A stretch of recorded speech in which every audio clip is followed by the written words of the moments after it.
50 വർഷം പഴക്കമുള്ള ആണവ ഉടമ്പടി അത് യുഎസും റഷ്യയും ഈ പ്രക്ഷോഭങ്ങൾക്കിടയിൽ അവസാനിപ്പിക്കുന്നു എന്ന വാർത്തകളാണ് ഇപ്പോൾ പുറത്തു വരുന്നത്. ശീതയുദ്ധകാലത്ത് അഥവാ കോൾഡ് വാറിൽ അമേരിക്കയും അന്നത്തെ സോവിയറ്റ് യൂണിയനും പരസ്പരം എടുത്ത ഒരു നിലപാടുണ്ട്, അല്ലെങ്കിൽ അവർ പരസ്പരം കടുത്ത ശത്രുക്കളായിരുന്നു. ഇതൊക്കെ ആയിരുന്നെങ്കിലും ആണവായുധങ്ങളുടെ അനിയന്ത്രിതമായിട്ടുള്ള വ്യാപനം തടയുന്നതിനും സമാധാനം നിലനിർത്തുന്നതിനുമായി ഇരു രാജ്യങ്ങളും തമ്മിൽ കരാറുകളിൽ ഒപ്പുവച്ചിരുന്നു. ഈ ഉടമ്പടികൾ ലോകത്തെ ആണവായുധ ഭീഷണിയിൽ നിന്ന് സുരക്ഷിതമാക്കി. ഒന്നിനു പുറകെ ഒന്നായി ആ ഉടമ്പടികൾ കാലഹരണപ്പെട്ടു. ഇപ്പോൾ ആ സുരക്ഷാ കവചത്തിലെ അവസാനത്തെയും ഏറ്റവും പ്രധാനപ്പെട്ടതുമായ കണ്ണിയും തകരാൻ പോകുന്നു എന്ന റിപ്പോർട്ടുകൾ ലഭിക്കുന്നു.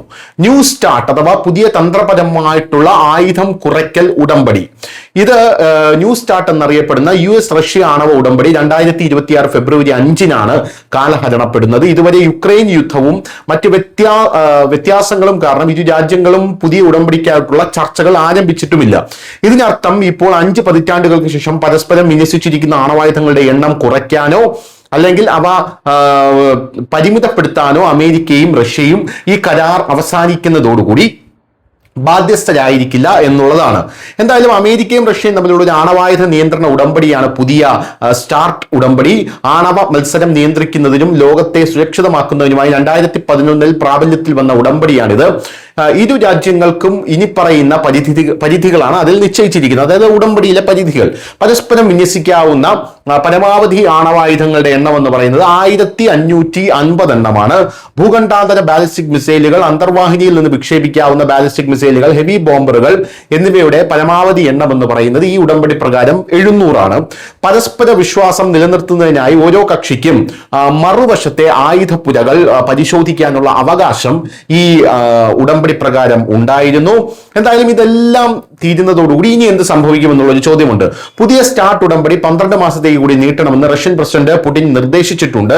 ഇത് നല്ലതും ലളിതവുമായിട്ടുള്ള ഒരു പരിഹാരമാണ്. അതിനാൽ ഇരു രാജ്യങ്ങൾക്കും സമയം ലഭിക്കും. കൂടാതെ അനിയന്ത്രിതമായിട്ടുള്ള ആയുധ ഉടമ്പടി ആരംഭിക്കില്ല. US ഇതുവരെ ഈ നിർദ്ദേശം അംഗീകരിച്ചിട്ടില്ല എന്നുള്ളതാണ് പ്രധാനപ്പെട്ട കാര്യം. ഇതാണ് അനുയോജ്യമായ എന്നാൽ സങ്കീർണമായിട്ടുള്ള പാത. ഇന്നത്തെ ലോകം ശീതയുദ്ധം പോലെയല്ല. ഇപ്പോൾ ചൈനയും ഒരു പ്രധാന ആണവശക്തിയായി മാറുകയാണ്. റഷ്യയും അമേരിക്കയും തമ്മിൽ നിലവിൽ ഉള്ളതുപോലെ ഒരു ത്രികക്ഷി ഉടമ്പടി അമേരിക്ക ആഗ്രഹിക്കുന്നു. ചൈനയും ഇതിൽ ചേരണമെന്ന് ആഗ്രഹിക്കുന്നു. എന്നാൽ ചൈന അതിനെ അപ്രായോഗികമെന്ന് വിളിക്കുന്നു. കാരണം അവയുടെ ആയുധങ്ങളുടെ എണ്ണം അമേരിക്കയുടെയും റഷ്യയുടെയും എണ്ണത്തെക്കാൾ വളരെ കുറവാണ്. അതുപോലെ നാറ്റോയിൽ അംഗങ്ങളായ ബ്രിട്ടന്റെയും ഫ്രാൻസിന്റെയും ആണവായുധങ്ങളും ഇനി മുതൽ കണക്കിലെടുക്കണമെന്ന് റഷ്യ ആഗ്രഹിക്കുന്നു. അതിന് ഈ രണ്ട് രാജ്യങ്ങളും തയ്യാറാവില്ല. അതുകൊണ്ട് ഈ ഉടമ്പടിയുടെ പൂർണ്ണമായിട്ടുള്ള തകർച്ചയായിരിക്കും പ്രധാനമായിട്ടും കാണാനായി പോകുന്നത്.